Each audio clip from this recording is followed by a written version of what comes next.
Chapter 10.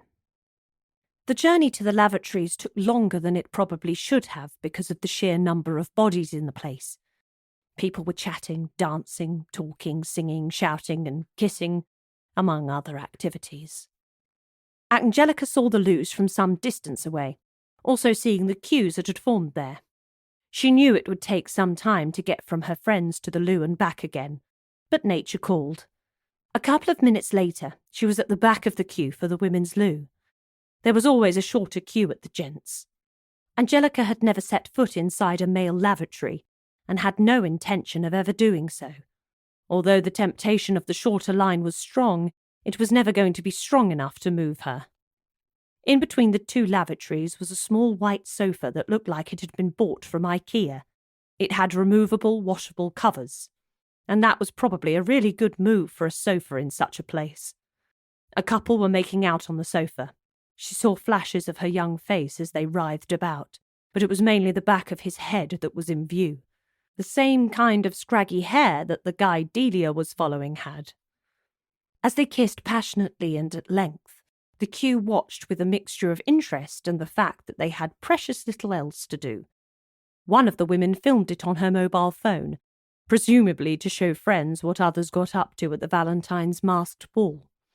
By the time she reached the front of the queue, Angelica had become quite bored of the show unfolding on the sofa.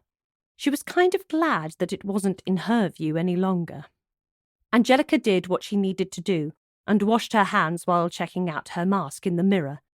It wasn't tight enough and she feared that it might come off.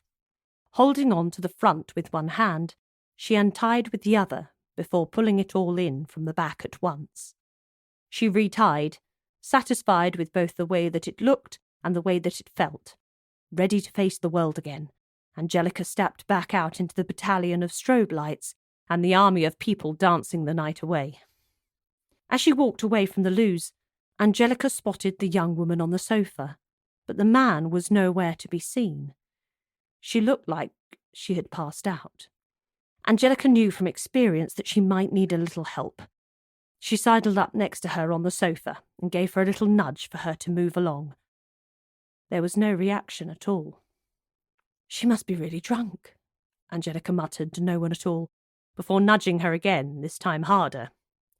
The girl's arm dropped off the sofa and the knuckles banged against the floor, but there was still no sign that she would wake up.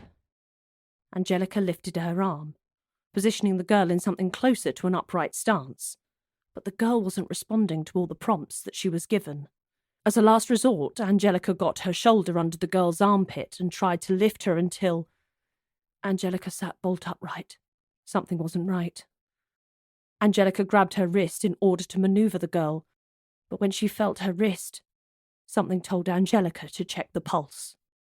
There wasn't one.